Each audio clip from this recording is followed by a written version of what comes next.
guys, welcome to my stream. Um,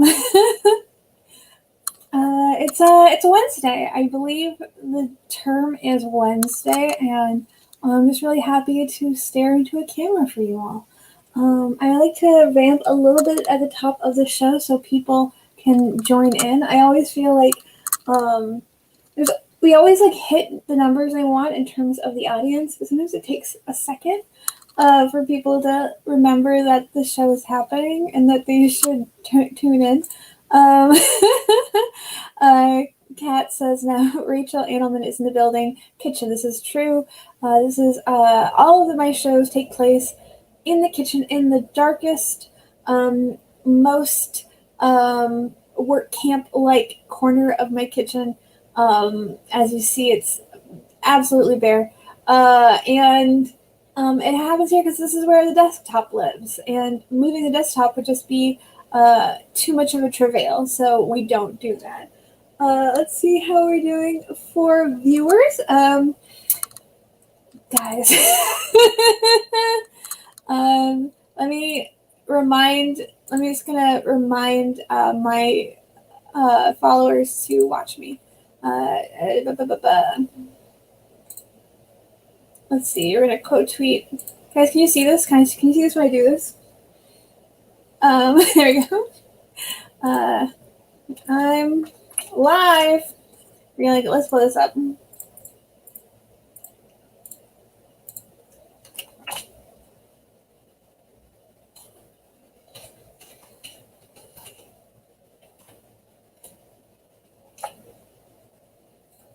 Hopefully that'll do something if there people aren't coming to see me. Cool. So we're at 5. Usually this show does better numbers than this.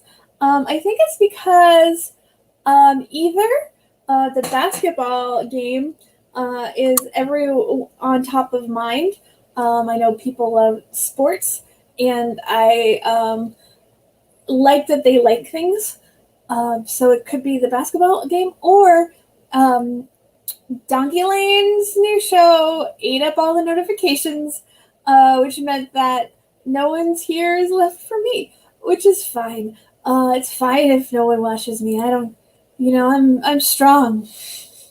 I'm just a strong artist, and it's okay to ply my art alone. I don't do this for the attention. The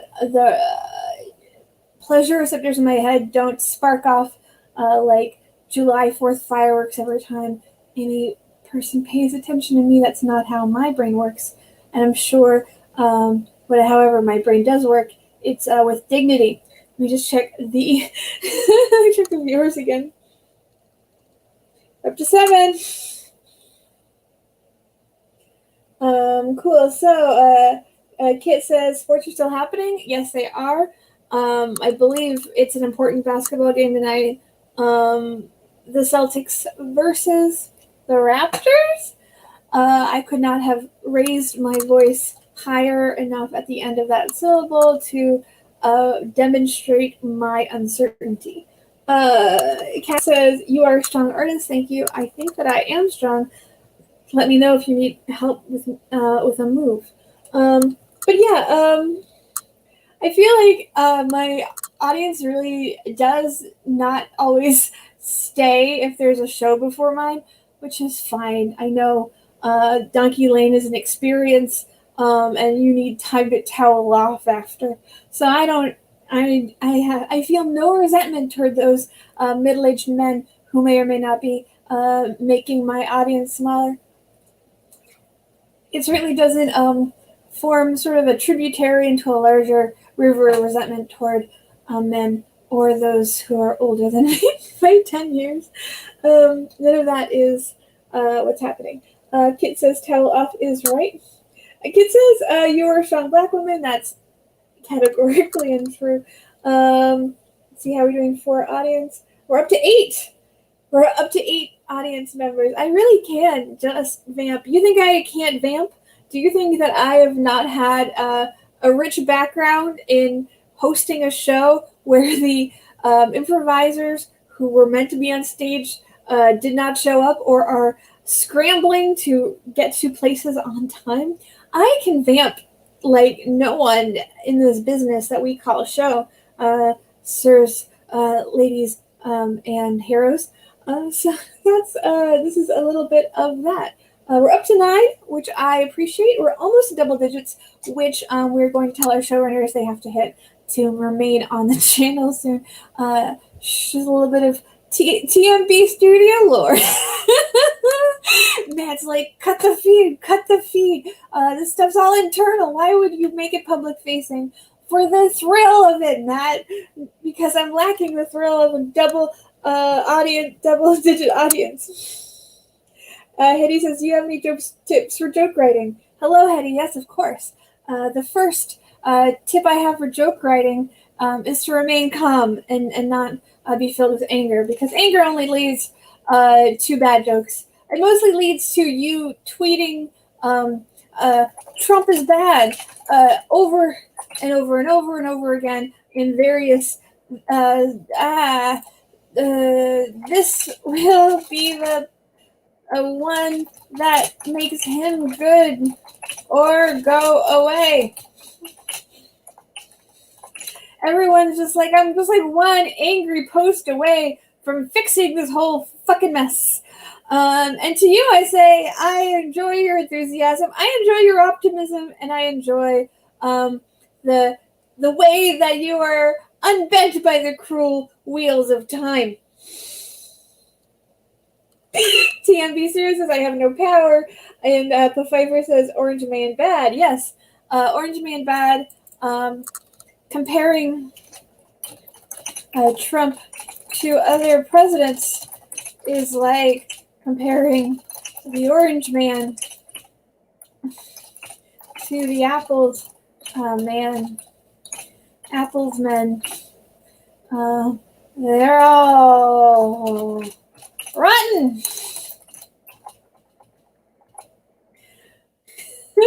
This feels like a pretty good one. Well, let me maybe I'll lampshade a little bit. Here's a political tweet for you. This is as political as hopefully this show will get, because I don't find pleasure in thinking about these fucking people. Kid Tempest wrote the most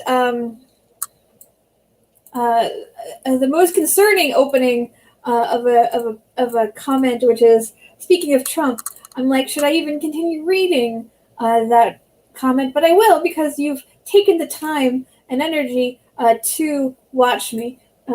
Kit writes, I was wondering if he died today due to bad health and Pence took over, would that be better or worse for the Republicans? On a cosmic note, I don't care. I don't know, like, what does being good or bad mean. Pence seems like a real shit fucker. I assume it will just be bad in a different way. Some things will be slightly better, some things will be slightly worse, but it'll all suck loads. Pat says she's never heard the phrase, I've never heard the phrase lampshaded for you. Lampshade is, of course, one of those like tvtropes.org bullshit things where they thought of a funny phrase to describe something that happens sometimes in a show, and then they took too much pride in it. Now everyone is vaguely aware of it. That's TV tropes. That's some TV tropes. We're gonna make fun of TV tropes, guys.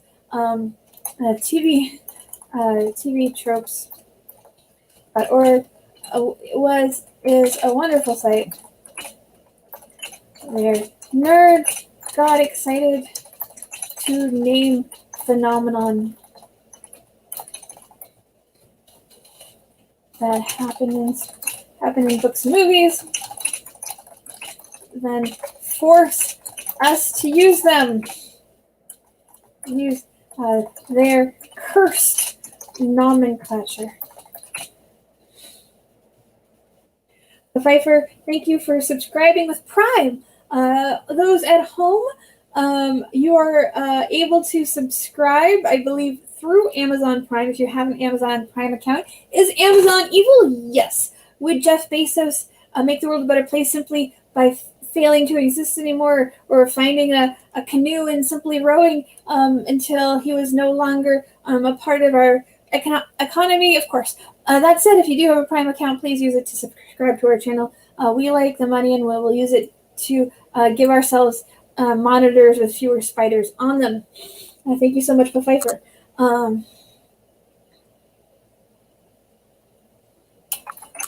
We're gonna just, this one needs like a bit. I can feel. Sometimes you'll write a joke and you're like, this is like 80% done, but it needs a little bit of a button. So I'm just gonna say the true revenge of the nerds.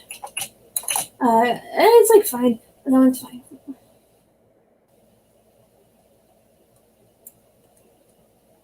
Is there a second Revenge of the Nerds? This I don't know if this will end up being part of or relevant to the joke I'm making, but we can look it up. Revenge of the Nerds 2. Sometimes it's fun to find when sequels have like colons. Nerds in Paradise. Did you guys know that the sequel to Revenge of the Nerds is Nerds in Paradise? I guess it's where they all go to the beach, and that's enough of a premise shift to warrant a second film. That's very funny. Dan McClure says, yeah, Bradley Whitford in it. Dan's like, fucking duh. Of course there's a second Nerds. I wonder if that one also includes rape. Maybe I'll look back for that later. TV Tropes is a wonderful site where nerds got excited to name phenomenon that happened in movies and then forced us to use the cursed nomenclature. The true Revenge of the Nerds 2, Nerds in Paradise. In this case, I'm just like, this is kind of searching for an out. I would say we got sort of there. I wouldn't put this on my mantle, but I feel like it's kind of getting the job done. Cool. So we're just gonna tweet that out. Fuck! Don't give them a link. Don't do that to me. I'm gonna make sure you guys can see this. It keeps linking them, and I don't want it to.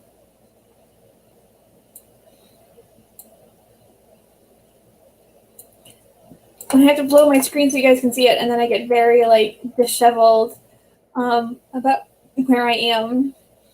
So cool. So we can see one thing I'll do here is I want to after a little bit I will retweet these from my main account, which has a lot of followers. And then we will actually know whether anyone liked them. Because right now, while I appreciate the 384 angels who follow us on Twitter, I appreciate them with my entire heart, it's still hard to know whether a joke works or not when there's still relatively few people looking at it. So we'll keep going, and I'll retweet these later, and then we'll actually get a sense of how these are when 11,000 people can decide whether or not they're any good. So there was a sequel. Kid asks, Pfeiffer says, damn, 7%. Oh, Pfeiffer is probably reacting to the rotten percentage for Revenge of the Nerds 2. For me, I always carry Rotten Tomatoes with a lot of grain of salt for a couple of reasons. First of all, this is an 87 release, so you know that they only have probably 3 to 4 reviews on file because they do not have reviews in any sort of meaningful number for any old film. Second of all, I always take this with a grain of salt because of the way Rotten Tomato works. Rotten Tomato is only really good to tell you if a movie is pretty good. A pretty good film can get a 99% if everyone agrees it's pretty good. And a film that is highly polarizing can get a low percentage. For example, Dancer in the Dark, I would not be surprised if it had a Revenge of the Nerds 2 type score because it is so divisive. Obviously, Metacritic, that actually does a half-assed job, at least a half-assed job, connecting the actual reviews as percentages is much more, to the extent you need to be told how the, in the terms of numbers, how a movie is or is not good. Metacritic really is the way to go, at least that I've found. Cool. So Kit says, oh goodness, I've not tried to deal with Twitter. I have one, but never used it. Yes, that is true, Kit, for most people. Most people open a Twitter account realized that it is a terrible place to be and simply closed, never opened it up again. I am not one of those people. I am one of the chosen, cursed few who have really decided that this is something that they want to do a lot of forever. Or until at least I'm suspended by getting too mad at a Ted Cruz tweet and losing my fucking shit. We are the few, the cursed, to be on Twitter more than is necessary for professional or other reasons. We shall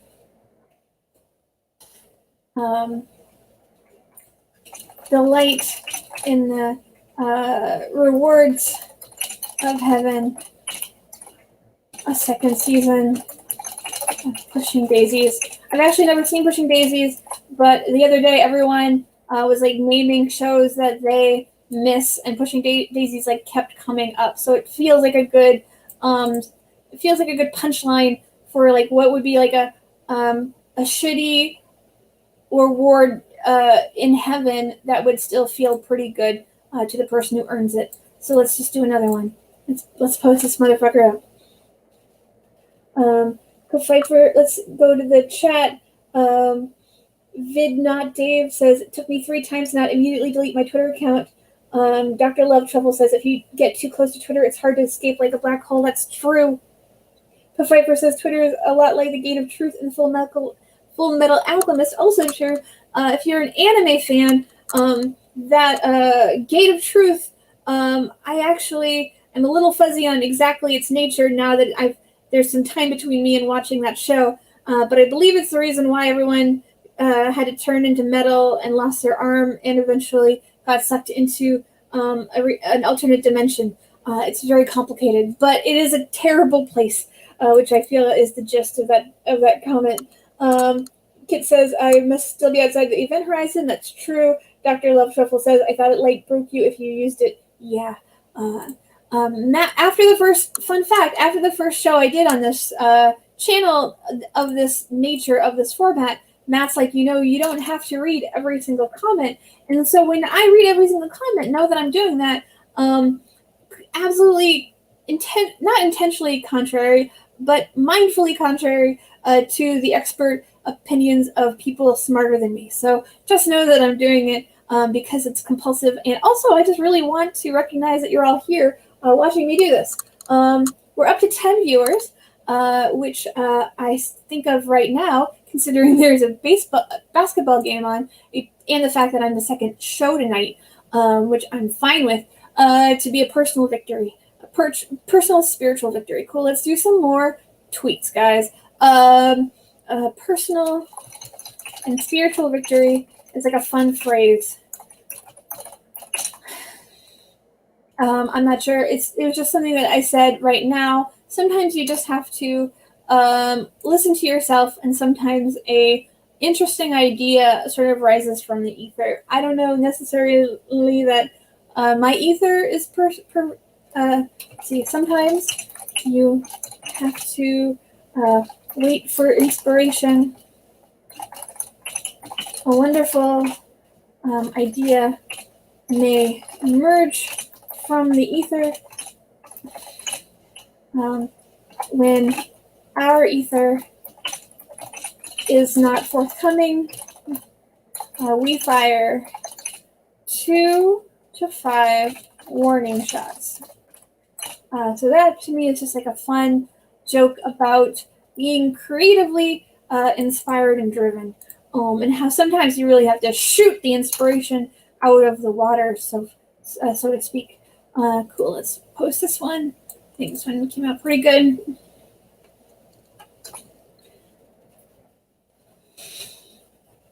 Good, I'm glad everyone sounds like they're being seen in the chat, they're being recognized. Guys, if there's only 10 of you, then I'm going to treat you all like fucking royalty. And tell your friends, if you watch her channel, if you watch her show, she's going to read the shit out of your comments, because this isn't one of those Chapo shows where there's like 50, 100 people I will look at each of you in turn and respond.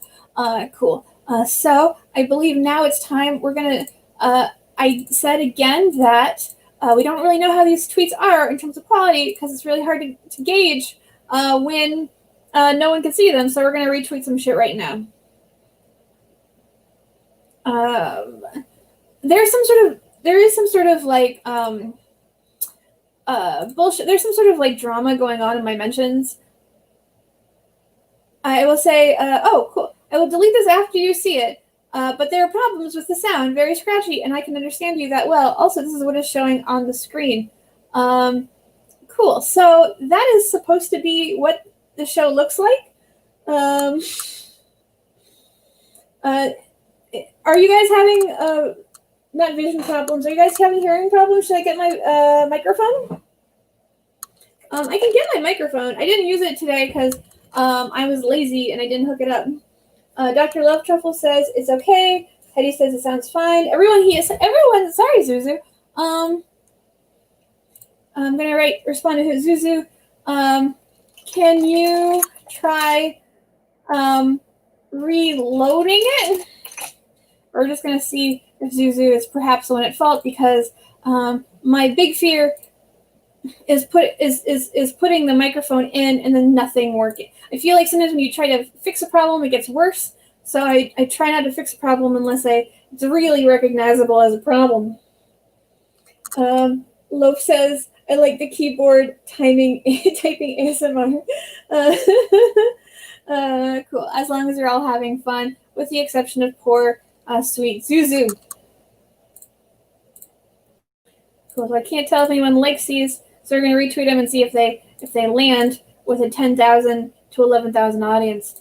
Some of them won't. Some people will probably unfollow me from my main because I am, in essence, spamming them. That's always a problem, and why I think part of why I've like stalled at 10.7K, which I haven't noticed and I don't care about. I don't think it matters. Obviously, I wouldn't care. Why would you care about something as silly as being stuck at 10.7 followers? Anyway, let's write some more jokes. I am not angry tonight. Cool, let's do some more. We're not angry tonight. It's just a thought about how not angry I'm not. I'm really not angry. I do feel like a little tense because I feel like, first of all, my metabolism is all fucked up. And so everything is like hitting me in a weird way. I woke up and I don't know what. So like the orange guys in California, it's really upsetting. And then like I'm upset in like a completely different category of way when I see everyone like trying to write jokes about it and like posting like, and it's like not even that the jokes are bad, although most of them are. It's that, I don't know, like I'm thinking about how our world is dying and I'm surely as culpable as any. But like who would look at those those incredibly ominous photos and I'm like, someone needs to like punch this up. I don't know. People are like, oh man, it's like Blade Runner, like they're like making like Blade Runner jokes, they're making like Mars jokes, and I'm just like, this fucking sucks, man. I don't want to write jokes about this. Like, this is sad. Like people's lives are, people's homes are getting destroyed. People are losing their accessible housing. It just fucking sucks. I don't know. It's hard for me to get into joke zone when stuff is this bad. So I'm going to procrastinate a little bit more while checking my, I almost called them Menchies, their comments in the chat field.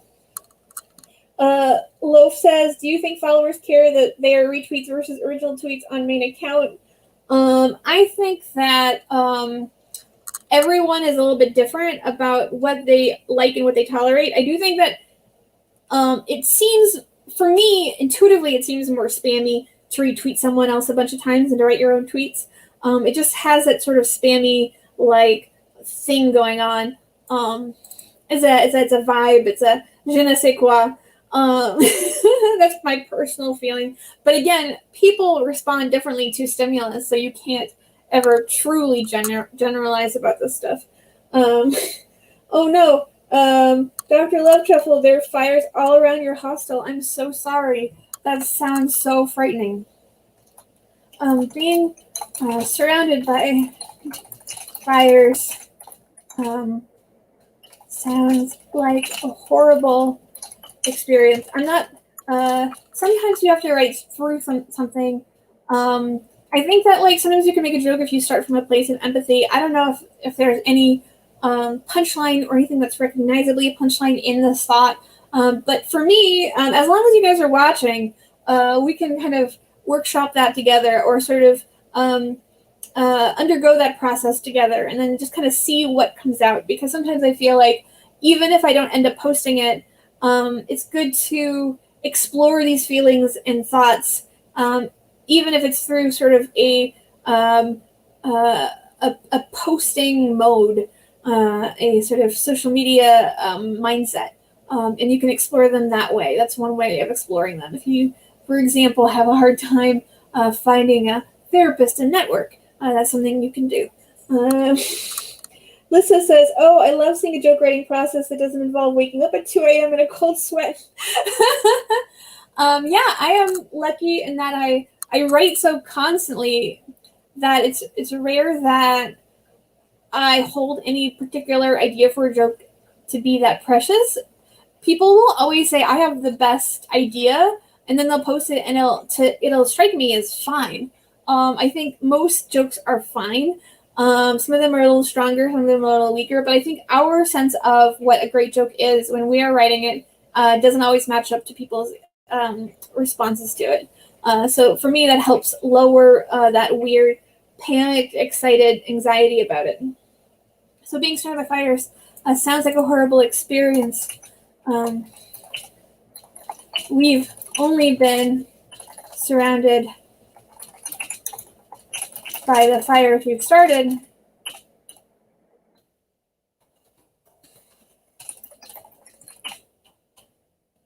Even then,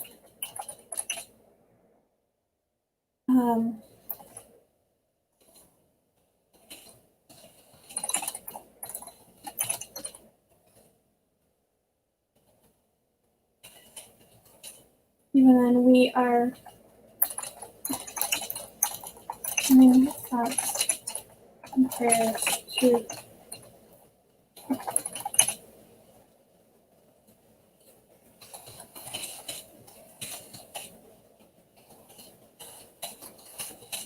tonight. They moved there because we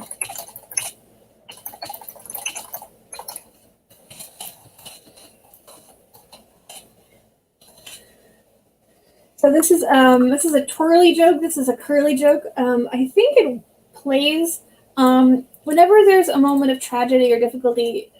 The question I always have is like, can you turn it on yourself or your own like Twitter persona? Like, obviously, I personally am not an arsonist, but the idea that the person writing this joke is an arsonist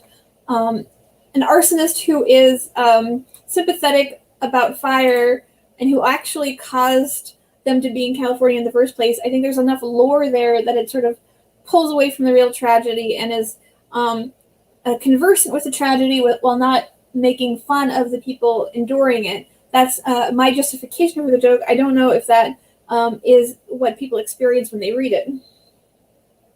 JGR says, "I like it. I just spit my Cheerios all over my keyboard." I can't think of a more resounding encouragement for a joke than the idea that your breakfast has been spilled, either from the bowl or bodily. So we're just gonna go ahead and tweet this because I think it's pretty good.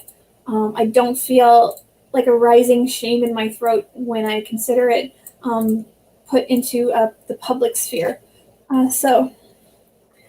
Being surrounded by fires sounds like a horrible experience. We've only been surrounded by the fires we started. We've I'm gonna change this around a little bit. We've started ourselves. Sometimes I get sometimes I like to play with the word order just because I think I just have like this intuitive sense. It's hard to explain sometimes of where the word should be and in which order. People often say to put the punchline should be the last word. And sometimes I do that. And sometimes I think that expectation is so powerful that it actually becomes a subversion to not put the punchline as the last word. I think that makes the joke telling style more casual and the joke in its own way more successful. But again, it's very much a play by ear situation. So just to repeat the joke, being started by fire sounds like a horrible experience. We've only been started by the fires we've started ourselves. Even based on that, we were thinking of our West Coast friends tonight. They moved there because we were starting fires in their apartment. So this to me is like a super strong joke. It creates a whole universe where no one's suffering is directly being joked about or laughed at. Dan McClory says that's why I like no punchline. Dan McClory, if you guys don't know him, you should follow him. He took my webcomics course, and his webcomics are very, very funny. I like them a lot. They were like always very ambitious in terms of capturing his imagination, and I always really appreciate that. And I think that he posted a recent one that I loved very much about like a bone sandwich that I thought was very good. So follow Dan McClory. Dan, feel free to, because I'm telling you to, post your account at in the chat, and everyone feel free to know that I am recommending him to be followed. If that's all right with Dan, who is blushing. Again, this is a sort of individual recognition and treatment you're not going to get on Chapo, guys. There are not 400 people watching. There are 13 people watching.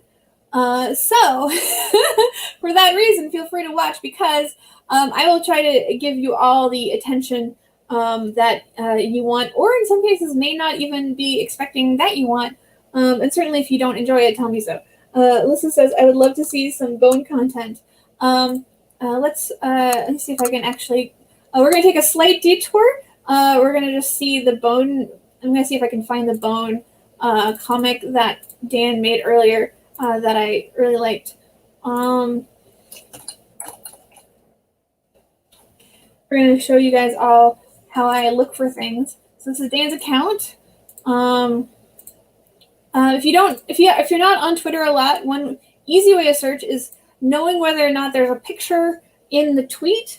If there's a picture in the tweet, you can search a lot more quickly if you press media. That shows you all the tweets with like pictures or sounds or videos. So this way you can tweet pretty quickly through previous. So here we go. We hit it already. This one I think is very funny. See if I can blow this up.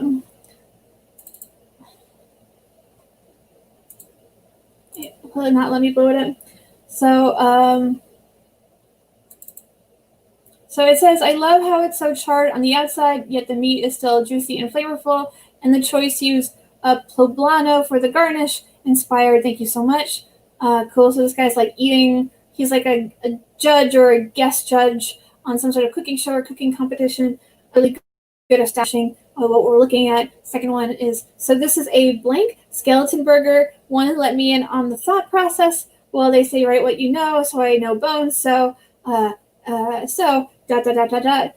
you use to bind it together? More bones. And then he asks, well, and what I really like about this one is just the expression in the last panel where the guy is clearly not enjoying himself, but in a way that is like much more subtle than I think that you would think someone would be experiencing a mostly bone sandwich. Like the subtlety and nuance of this guy's expression for me really like sells the shit out of this comic.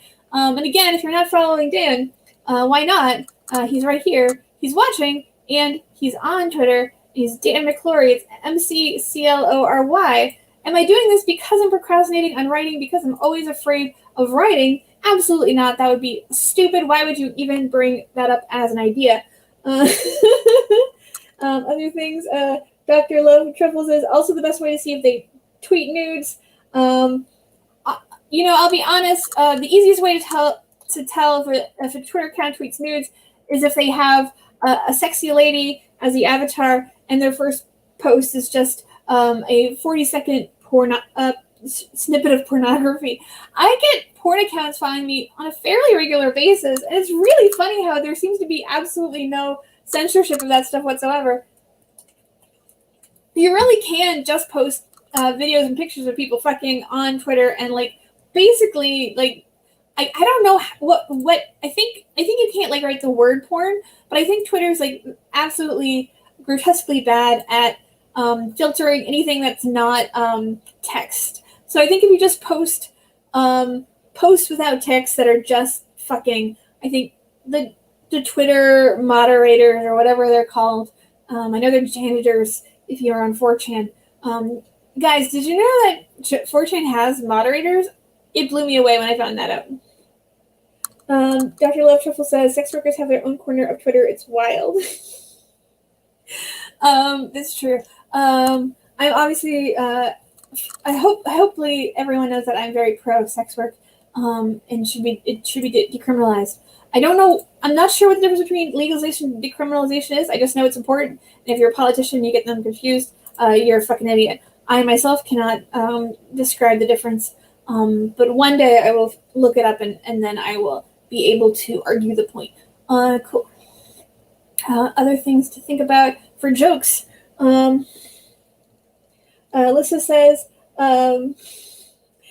first of all, JGR says, the other day Twitter put a philosophy comic in the "this may not be suitable viewing material" screen. Actually, fun fact, those have recently started popping up for me, and they will I've never seen this may be questionable viewing pop up in front of porn.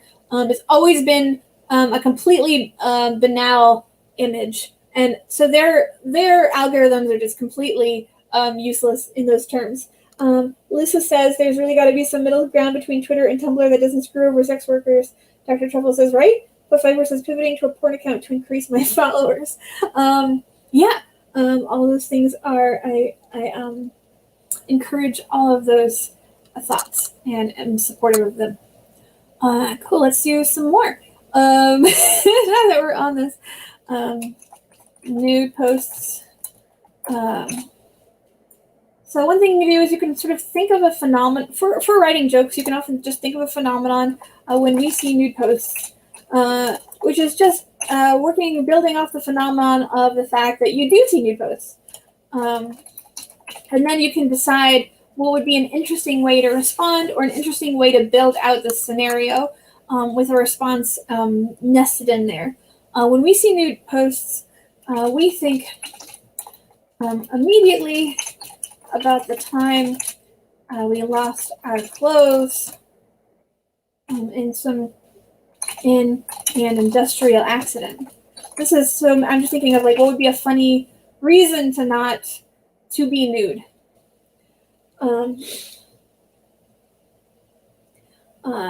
And then for me, this is not done because this still feels like, and you may get a sense of this intuitively over time. For me, this is still intuitively part of the setup. This does not feel like, I think a big mistake people make when they post on Twitter is they assume that they've written a punchline when I read it, all I'm reading is setup. So this feels all like setup. When we see nude posts, we think immediately about the time we lost our clothes in an industrial, I wrote worker, I meant accident.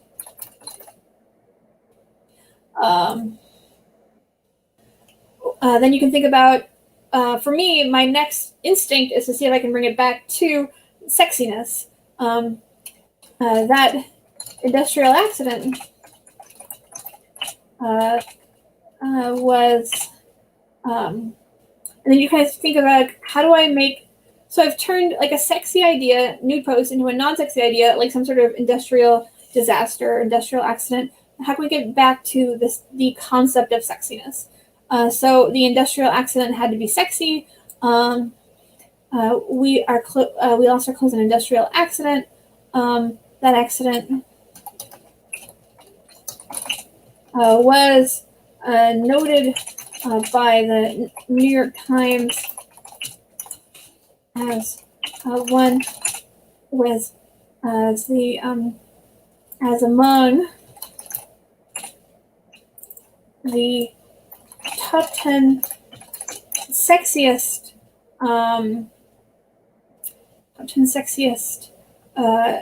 now I'm at the point where I'm like, can I repeat the word? Can I repeat the phrase industrial accident? Do I need another term for this?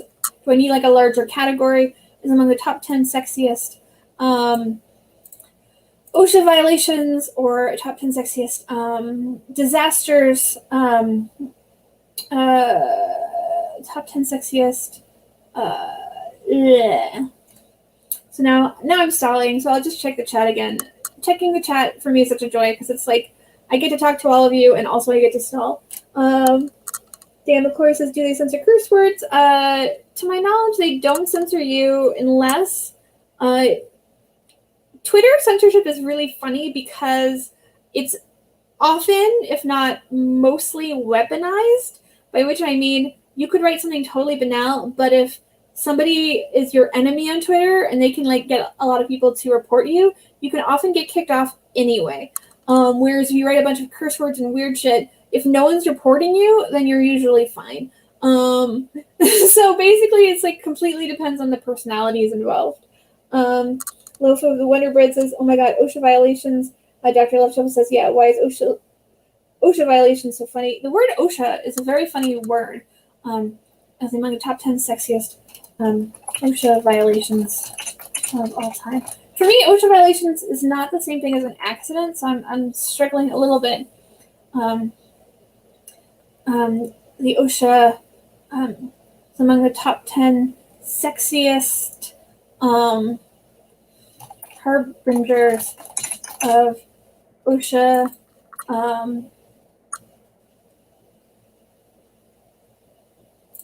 new OSHA violations of all time. So this makes a little bit more sense, even if it's a little bit wordy.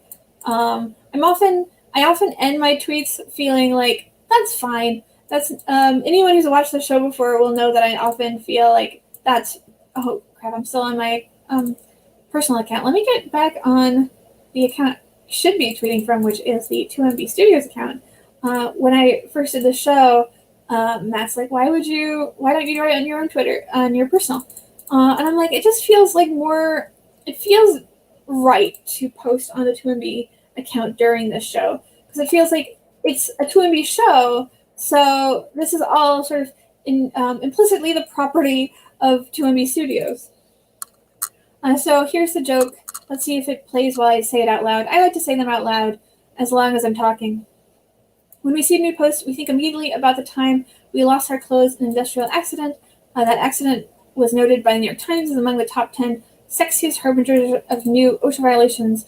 And like we can give a specific year because I feel like of all time is not a type of list that New York Times makes.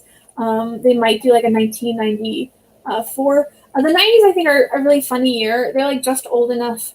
I think for me, the trick with the 90s is that the 90s are not funny in the context of only 90s kids remember. Like, I hate that shit a lot of times. But I think if you use 1990s and then not a 90s kids scenario, and again, this is like, maybe I'm talking completely out of my ass.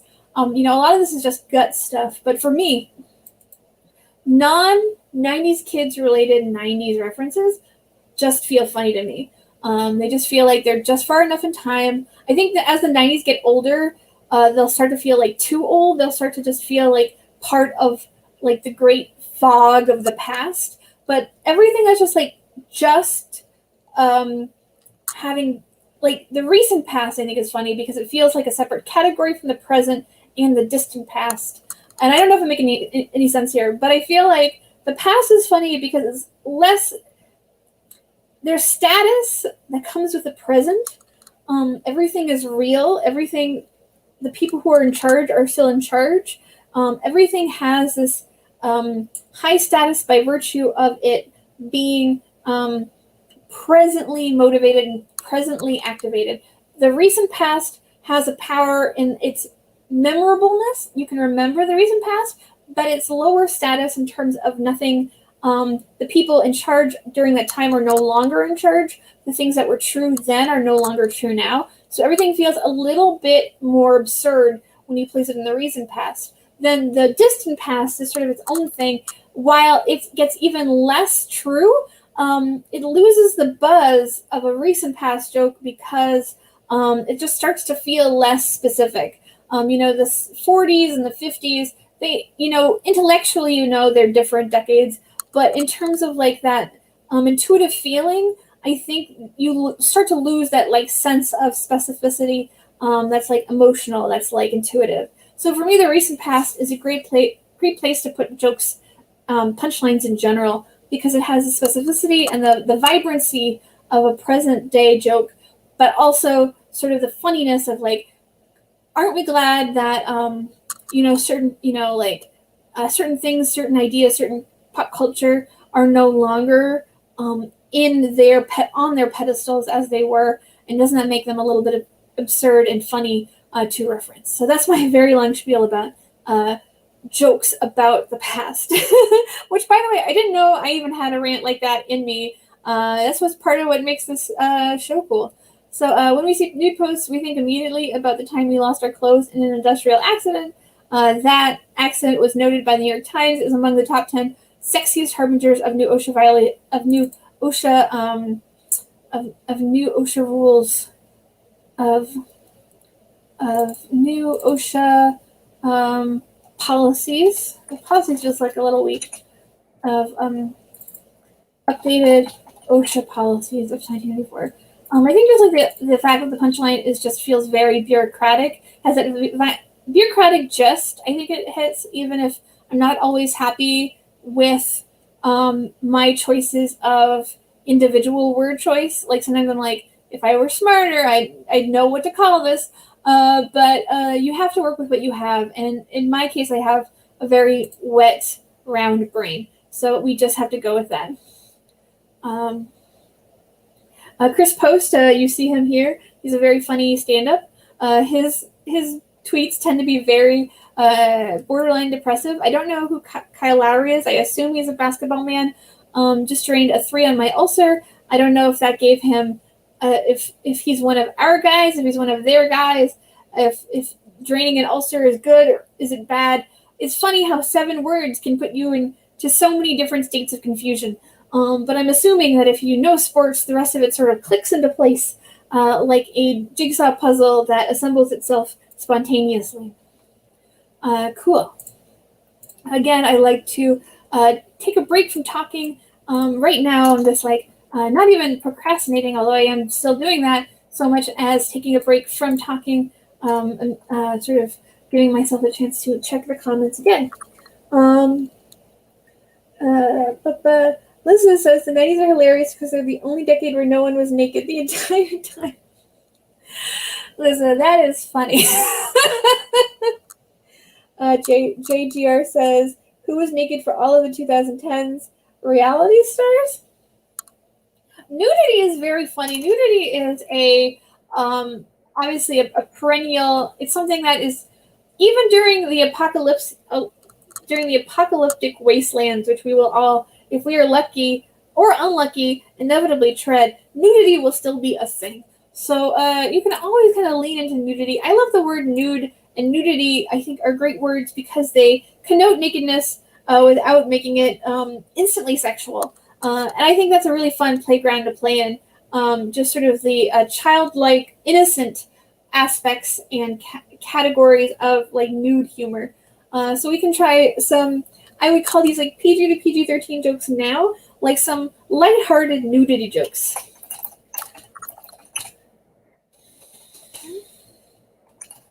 And I think these are just fun to play with because, again, they're perennial. Nudity, also fun word. Like, it should be spelled nudity, which I think if you spell it like that, its inherent comedic potential becomes apparent. But the U is just dignified enough. It's really just it's grasping dignity by its teeth, so to speak. So, again, there's a lot there.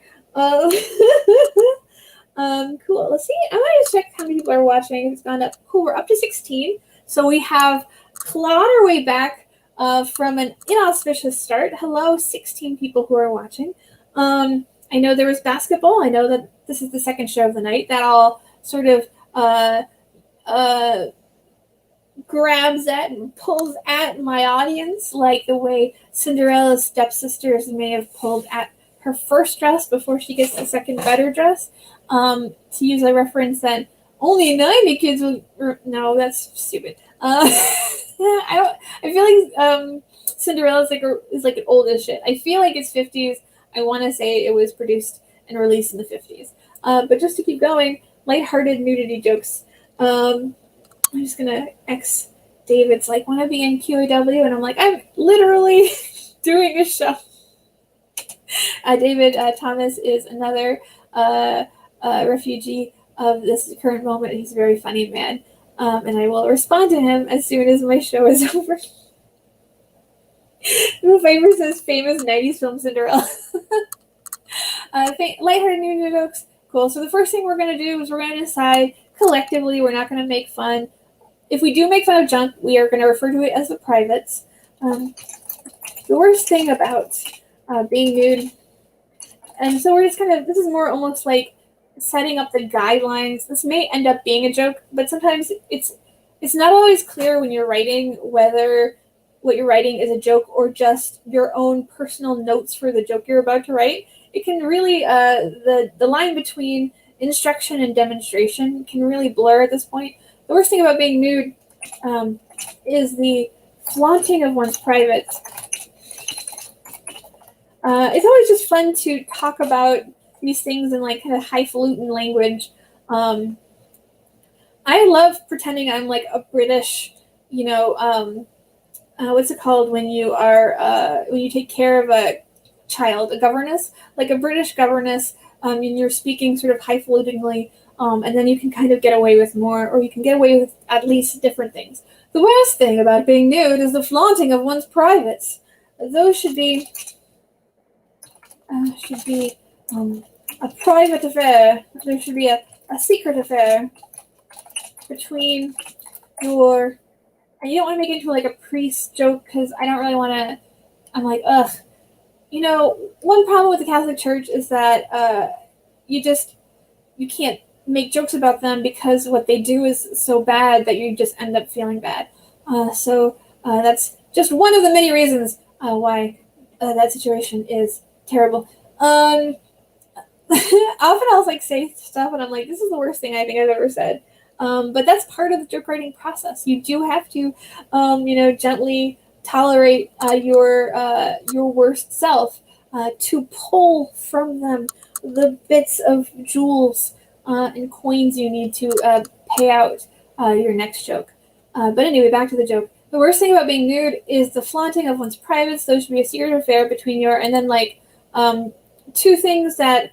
So this is hard because you're like, if you say between your horse and your I don't know, something else, you're sort of lending yourself to a horse fucking joke. And I don't want to make, I'm trying to keep it, again, lighthearted. I don't want to make a horse fucking joke. I want to make a funny thing about someone being naked in front of something absurd or silly. Dr. Love Dribble says, that's why I only joke from a place of pain. Very funny. There should be a secret affair between your gardenias. So you're trying to think of something that is kind of highfalutin, like a stallion, but that you wouldn't fuck. So you probably don't like. It's hard to fuck a flower. I think like you could technically stuff some flowers up your butt, but it's enough of a leap that I think you keep it that your brain isn't making it. Your brain will make a leap if it's a short jump, and if the leap is too long, your brain will just sit there.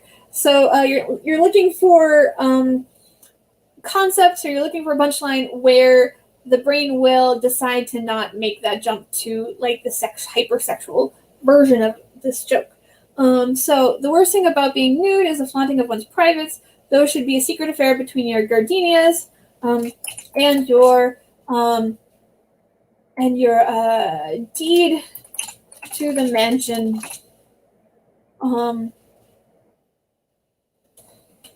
Sort of attained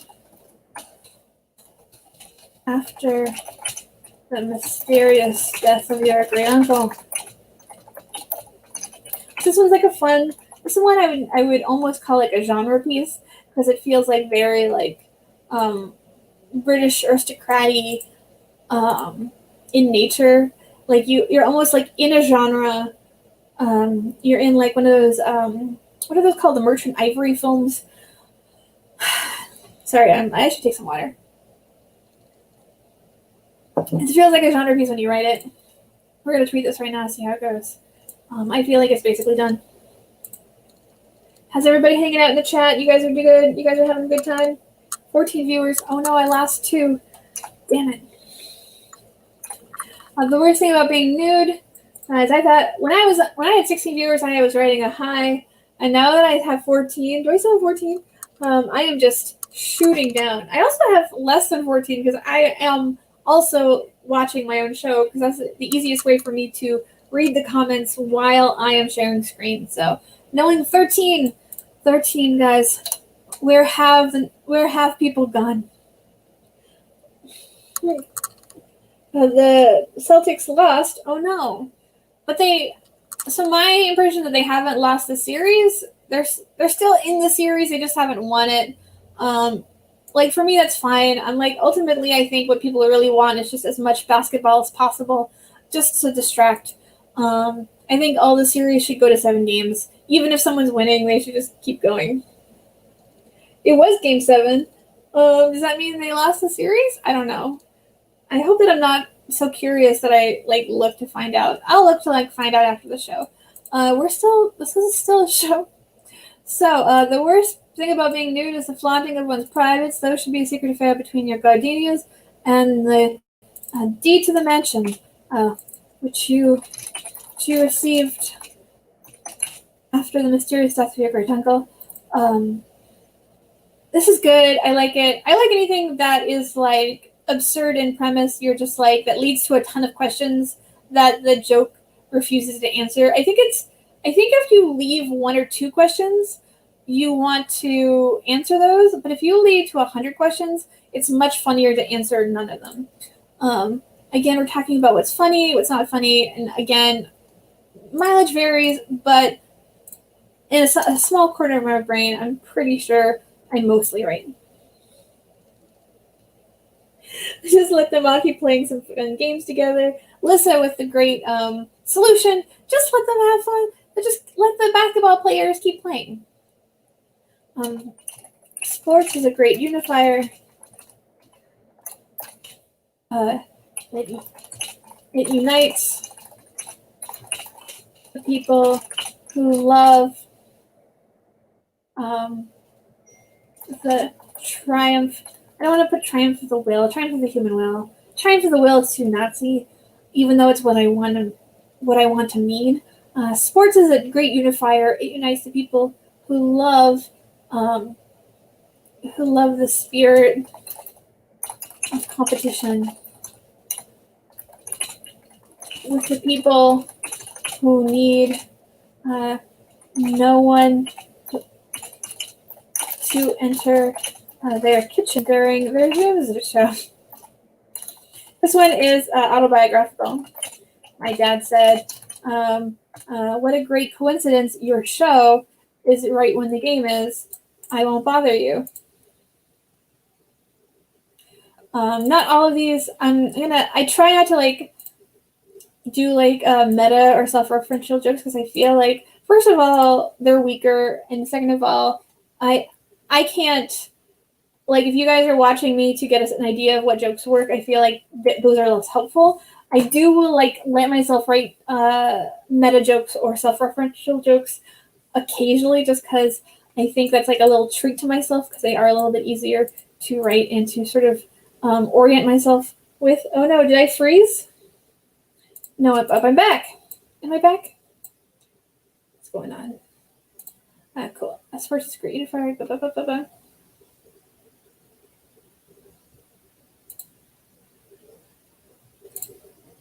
we go. Let's see how we're doing.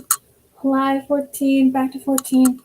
Cool. Hang in there, guys. We're going to do a couple more before we close it out for the night. I don't feel like we've quite hit all the ones we quite haven't hit the zenith of comedy that I try to end all my shows with. We're going to try to hit that tonight if we can, just because I feel like why not? So what's the zenith of comedy? Let's start by thinking of the word zenith. Zenith. So first of all, zenith is a funny. Let me backtrack. Words aren't funny just because they sound weird. That's not agoraphobic. What's it called? When you hate other cultures. Not zoophobic. That word where you hate other people and like other cultures. I can't remember it. So I don't want to make fun of it just for being a silly word that's clearly from other origin. So it's Arabic. Cool. Meaning the way over one's head. Oh, so zenith means to be over one's head. That's funny. And then traveled through Old Spanish, Medieval Latin, and Middle French before arriving in English. So zenith has done the rounds. Hetty is right. Hetty did ascertain that I meant xenophobic. So obviously, making fun of a word because it sounds funny is not good comedy.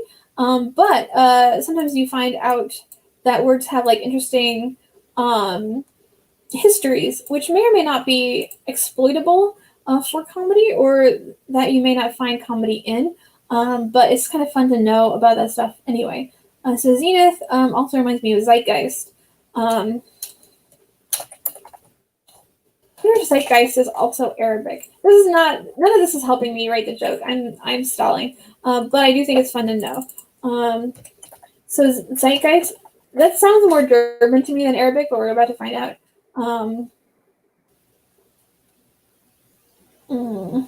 German. Such a spirit is known as zeitgeist, from the German word Zeit, meaning time, and Geist, meaning spirit or ghost. So if you hear the word zeitgeist, Geist means ghost. Cool. So I don't know if I have any jokes for either of these words or to build from these ideas. Let me see. The reason I was thinking of zenith is because I wanted to build the energy of my shows. Generally, when you have a show, for example, if two comedy veterans give you a show because they think you'll do a good job with it, there's expectations that you'll build the energy up to some sort of grand climax or conclusion. Climax is sort of the smutty way of saying zenith.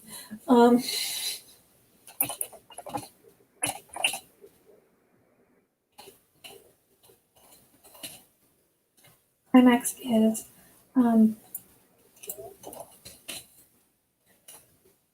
having a climax. This is getting a little bit dirtier than I try to write for at least the 2MB Studio account, but I think it's all right because these are still pretty PG words. I hope everyone's still hanging in there. It's so weird when the last comment is just a question mark, and it kind of fills me with anxiety if anyone wants to like write a statement, or if Hetty wants to say, "I'm cool." It'll feel like less like somebody just had a stroke and died in the chat. Lo says, "I need to go to sleep now, but thanks for the show." I love you, Kat. Thank you for watching.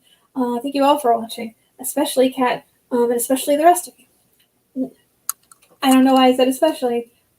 My brain just keeps setting my mouth the order to say especially. Having a climax is a smutty version of reaching the top of a mountain. If you were to put panties on a mountain, you would begin to grasp the severity of that accusation. This one's like a little surreal. Sometimes my jokes like barely make sense to me, but I think that's a fun. Again, like even if the jokes don't end up being that popular, it's still for me an enjoyable place to play. So having a climax is a smutty version. First of all, I am a fan of the word smutty. I think smutty is a very funny word, and not because it, not for like its cognate aspect, but just like I love just like the sound of it. Having a climax is a smutty version of reaching the top of a mountain. If you were uh, maybe to if you were to put panties on a mountain, or even a series of hills. If the joke makes not a lot of sense, one thing you can do is just to continue to expand it. I think leaning into the nonsensical nature of the joke can often yield again that kind of frizzy humor, that frisson of concepts that performs, that sort of causes people to feel pleasure, even if the joke doesn't have the strongest punchline or like the most workman-like punchline. Using workman-like as an actual thing to aspire to. This is right. Oh, this one's heading in some kind of direction. It sure is, Lissa. It sure is. Having a climax is a smutty version of reaching the top of a mountain. If you were to put panties on a mountain, or a garter on a series of hills, you would begin to grasp the severity of that accusation. So it's this one for me. I don't know if there's like, maybe there's a world where I like continue to work on this, but I'm just going to tweet it out for now. For me, like, the way that I revise on Twitter is not that I ever like sit down with a tweet and revise it. I just get sort of the first tweet of this idea or concept out of my system, and then I may revisit the themes of this to create a punchier, stronger joke. But often I feel like because tweets are so short, there's no reason to worry or to worry the text, to worry the words, or there's no reason to have edits or revisions, which is one thing that I love about Twitter, and one reason why I don't consider myself like a real writer is that I don't like sit down with a draft and revise it. I've always been completely garbage at that. My second drafts always suck compared to my first. I don't know what I'm doing historically. But I like this one. If there's a sharper, stronger, punchier version of this joke, I assume it will, or I will let it come to me at a later point in time. Dr. Love Truffle says Party Mountain is probably on fire right now. That's also almost invariably true. Let's see. Let's do one more. Let me see if I can do one more strong joke. I think we've written some pretty good jokes tonight. I'm like pretty happy. Again, not necessarily that it is meaningful, but I feel, at least in this moment, pretty happy with the jokes we've written tonight. And that feeling may or may not dissipate as I reread them and see their progress with the people who are reading them for the first time. But regardless, I'm in a relatively positive mood at the end of this hour and change. So we're gonna see if I can write one more, and that'll be it, unless I hate it, and then I'll write another one. Panty Mountain is probably on fire. I do miss Party City. Party City is one of those things that's like such a crappy. In my head, there's like a Party City that's beautiful, and Party City that's like paved in gold, and there's like Party City. It's like we're a party store and you can buy some wigs and some confetti. Like Party City is one of those phrases that just creates like a huge rift in two different ideas of what it could be. And again, it's like there's a version that's beautiful and a version that's true.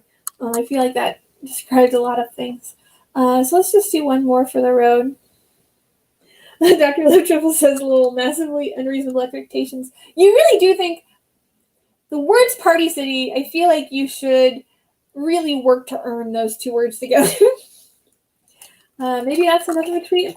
Party City feels like it never worked to earn those two words sitting together.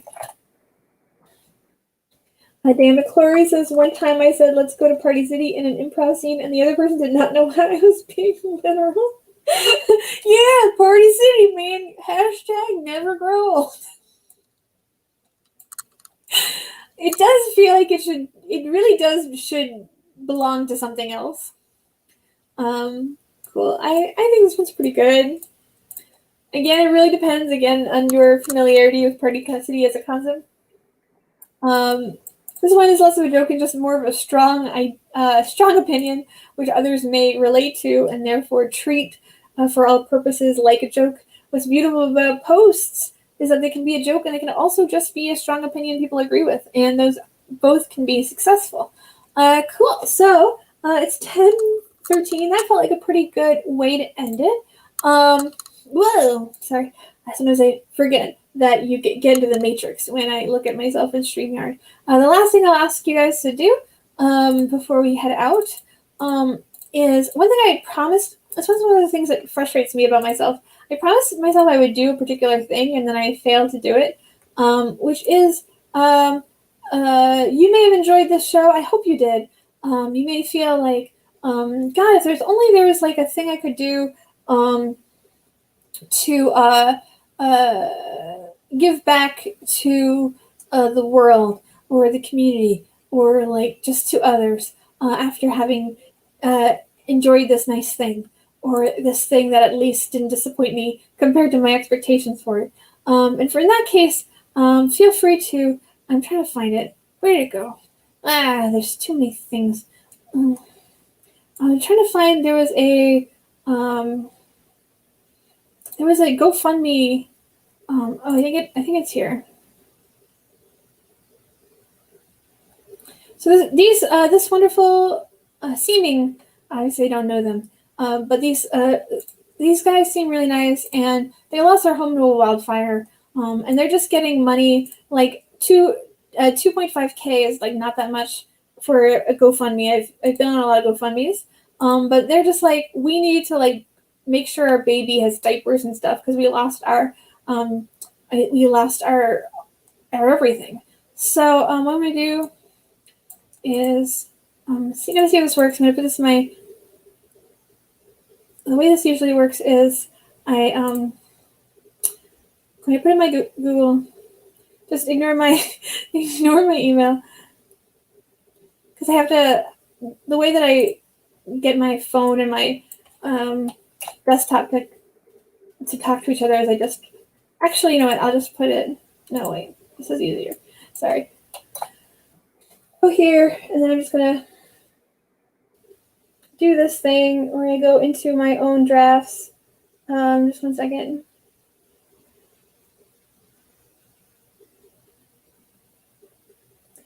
Guys, thank you for hanging in there with me.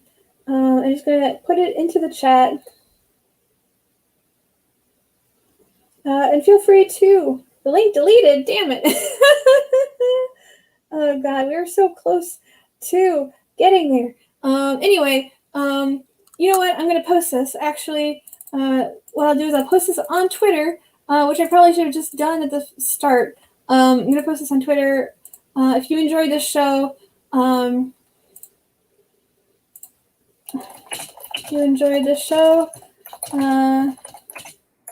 please help these folks out. Enjoyed this show, could be any show. Please enjoy the joy of posting. This is what you're watching. Please help these folks. Oh, that's a post. The last post of the night. So that's been me. Guys, thank you so much for watching. I hope you have a wonderful rest of your night and rest of your week, whatever that means to you. I hope that nothing worse happens to you than has happened to you in the first half of your week. How about that? Is that a modest expectation? We have shows basically all nights of the week. Tomorrow, Thursday night, we're hosting Quarantine Action Wrestling. We're hosting it on our channel. Friday, I think we have 69 minutes of Jackbox with some venerated Boston comedians play games and have fun. Saturday, we have Knights of Prospect which is a role-playing show. Very fun. Love the people. And Sunday we have Once Upon the Doodle. And then throughout the rest of the week, we have our regular scheduled programming. So follow the chat, follow the channel if you're not. Know that I appreciate you so much for watching. I had a great time tonight. I hope you did too. And otherwise, I will see you guys next week, same time. Enjoy your posting. Love you. Good night.